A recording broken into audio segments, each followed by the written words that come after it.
बड़े बड़े चैनल कहाँ हैं? सब लिप्त है।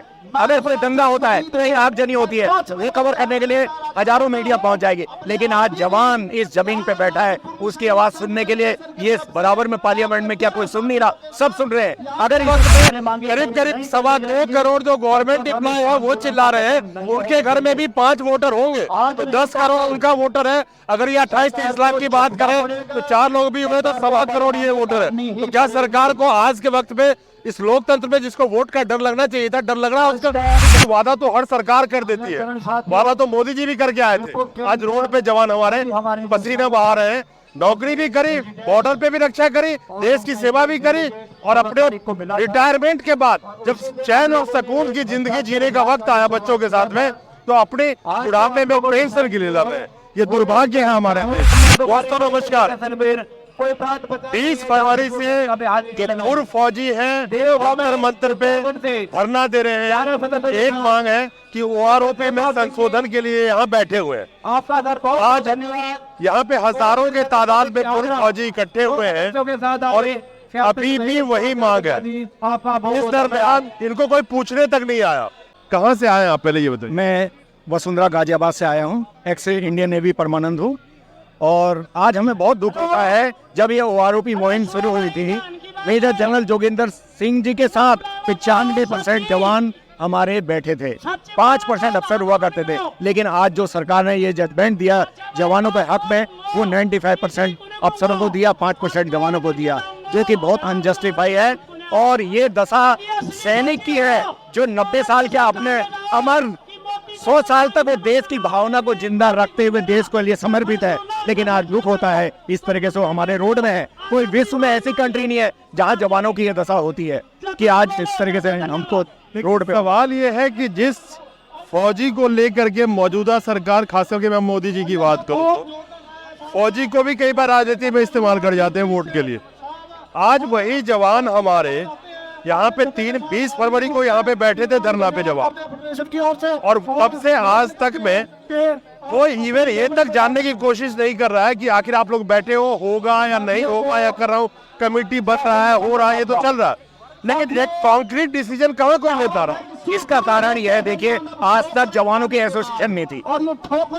जवानों की एसोसिएशन तो अब बनी है। जवानों ने, आप जैसे जागरूक मीडिया ने हमको उजागर किया है, और जो भी मीडिया आज बड़े बड़े चैनल कहाँ हैं? सब लिप्त है। अगर कोई दंगा होता है तो ये आगजनी होती है, ये कवर करने के लिए हजारों मीडिया पहुंच जाएगी। लेकिन आज जवान इस जमीन पे बैठा है, उसकी आवाज सुनने के लिए ये बराबर में पार्लियामेंट में क्या कोई सुन नहीं रहा? सब सुन रहे हैं। अगर इसी में मेजर जनरल सतवीर सिंह जैसे मेजर ऑफिसर होते, 2 मिनट में आवाज जाती। इस जवान का कोई नहीं है, ये हमारा दुर्भाग्य है।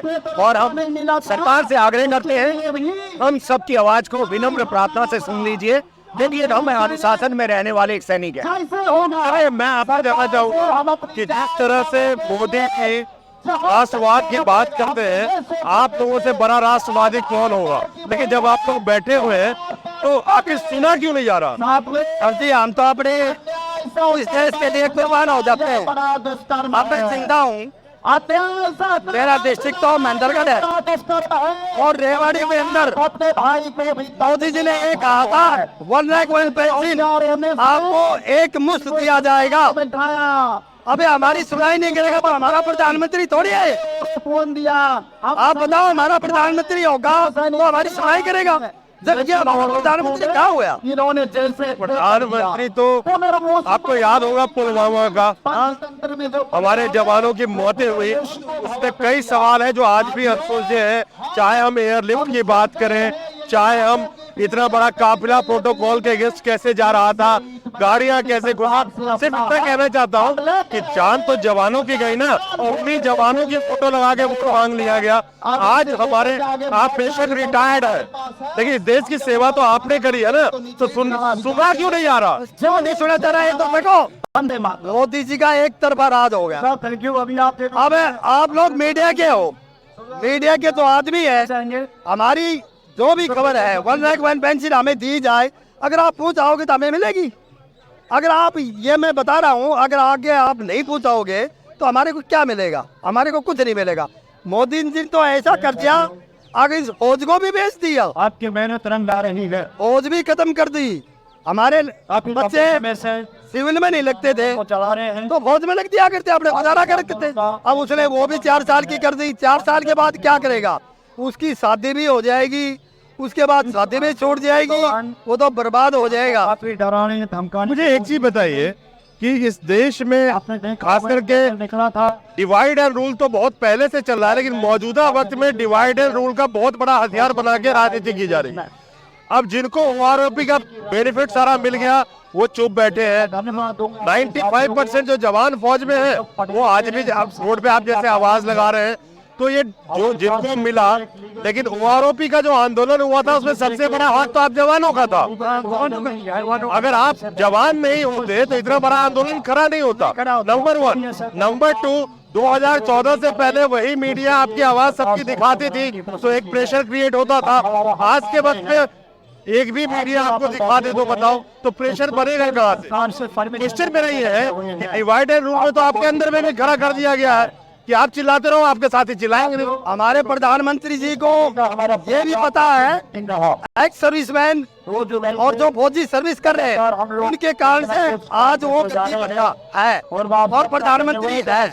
उसको ये सोचना चाहिए मेरे को फौजी आदमी का जो ओआरओपी है एक मुश्त दे देना चाहिए, और अगर आगे उसको आना है तो एक मुश्त दे देना चाहिए, नहीं तो खिलाफत बिल्कुल। देखिए फौज के प्रोटोकॉल के तहत तो जो नौकरी कर रहे हैं वो तो बोल नहीं पाएंगे। प्रोटोकॉल के हिसाब से अगर हम बात करें जो रिटायर हुए हैं, हर साल करीब 65,000 वेटरन्स रिटायर होते हैं अलग अलग पदों से। मैं जवान की बात करूँ तो ये तादाद हमेशा बढ़ती जा रही है। लेकिन जब रिटायरमेंट के बाद आप देखेंगे सरकारी महकमे में जैसे ओपीएस और एनपीएस की बात चल रही है ना, बल्कि ओल्ड पेंशन स्कीम और न्यू पेंशन स्कीम, जो रिटायर होते जा रहे हैं वो चिल्लाने लगने जा रहा है। अब तो बहुत सारे हिम्मत भी कर रहे हैं कि जॉब में रहते हुए भी, सरकारी जॉब में रहते हुए भी वो आवाज उठा रहे हैं, क्योंकि समझ में आ गया कि रिटायरमेंट के बाद भीख मांगनी पड़ेगी नौकरी करने के बाद। उसके सुधार के लिए तो आज के वक्त में जब इतनी बड़ी जवानों की तादाद रिटायरमेंट है, पॉपुलेशन की बात करूं, मैं वोट से जोड़ रहा हूँ इसको। 2024 का इलेक्शन नजदीक है, क्या ये आपका ओआरओपी का मुद्दा है, जितने भी खास करके रिटायर्ड जवान है उनके लिए बहुत बड़ा मुद्दा होगा? बहुत बड़ा मुद्दा होगा ये, बहुत ज्यादा बड़ा मुद्दा होगा। और एक तरफा वोट पड़ेंगे खिलाफत में, मोदी के खिलाफत में सार्वजनिक नहीं एक तरफा वोट पड़ेंगे। आप ज्यादा मैं नहीं कह सकता, करने के लिए इस तार तो आगे की बातें हैं। अगर मैं तो अपनी कह सकता हूँ, मैं अपने एक वोट की कह सकता हूँ, मैं नहीं दूंगा। आप नहीं देंगे वो? मैं तो नहीं दूंगा बिल्कुल। सर ऐसा मैं ये बताना चाहता हूँ कि इस सरकार को 28 लाख फौजी है, कितना 28 लाख फौजी है। अब एक घर में अगर फौजी के 5 परिवार है, 28 मल्टीप्लाई कर दो तो कई करोड़ में रहता है। इसका सरकार को बहुत नुकसान भुगतना पड़ेगा। अगर सरकार हमारी बात नहीं मानी, 1 रैंक 1 पेंशन तो अफसरों को बढ़ा दिया, नौजवानों को कम कर दिया, अगर ये नहीं माना तो इसका 24 में असर आपको दिखना पड़ेगा। आइए मैं बता के जंतर मंतर से इसका असर होगा, नहीं होगा तो देख लेना। सरकार को वोट का डर दिख रहा है, लेकिन मौजूदा वक्त में करीब 2.25 करोड़ जो गवर्नमेंट एम्प्लॉय है वो चिल्ला रहे हैं उनके घर में भी 5 वोटर होंगे तो 10 करोड़ उनका वोटर है। अगर ये 28-30 लाख की बात करें तो 4 लोग भी हुए तो 1.25 करोड़ ये वोटर है। तो क्या सरकार को आज के वक्त में इस लोकतंत्र में जिसको वोट का डर लगना चाहिए था, डर लग रहा है उसका? आज जहाँ लोकतंत्र और वोटिंग का सवाल है ना, इस समय हमारा मुद्दा अफसर और जवान का जो जस्टिफिकेशन है, वोट का मुद्दा तो अभी 2024 है। हम जो 3 साल से रोडों पे बैठे हुए हैं, असली मुद्दा यह है क्या पार्लियामेंट में आवाज नहीं आ रही है, स्थिति क्या है, उसमें भी क्या विघटन डाला गया है कि जवानों की आवाज नहीं सुननी है। मेरा यही कहना है मोदी जी से, इन जवानों की जो एक विधवा बेचारी 20,000 25,000 में क्या अपना जीवन पालन करेगी, आज उसके बच्चे को क्या एजुकेशन दे पाए।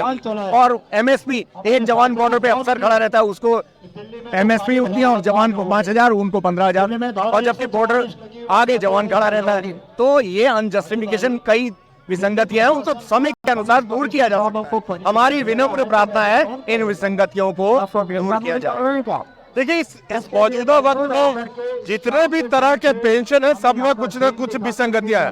मैं मोटा मोटा गिनवा दूं, चाहे आप एनपीएस की बात करें, चाहे एपीएस 95 के लिए लोग खड़े हो, ओआरओपी के लिए लोग खड़े हैं, तो खास करके पेंशन का जो मुद्दा है ये अपने आप में बहुत बड़ा रोल प्ले करने वाला है 2024 के जनरल इलेक्शन में। और मैं ज्यादा नहीं तो ये कह सकता हूँ कि मोटा मोटा 10 करोड़ वोट, ये 10 करोड़ वोट किस करवट बैठेगा इसका फैसला वही करेगा जो ये कहेगा कि ठीक है 25,000 आप अगर मुझे वोट देंगे तो हम आपकी जो मांगे हैं उसको पूरा करेंगे। लेकिन सवाल ये है कि वादा तो हर सरकार कर देती है, वादा तो मोदी जी भी करके आए थे। आज रोड पे जवान हमारे पसीना बहा रहे हैं, नौकरी भी करी, बॉर्डर पे भी रक्षा करी, देश की सेवा भी करी, और अपने रिटायरमेंट के बाद जब चैन और सुकून की जिंदगी जीने का वक्त आया बच्चों के साथ में, तो अपने बुढ़ापे में पेंशन के लिए लगे। ये दुर्भाग्य है हमारे देश का। नमस्कार।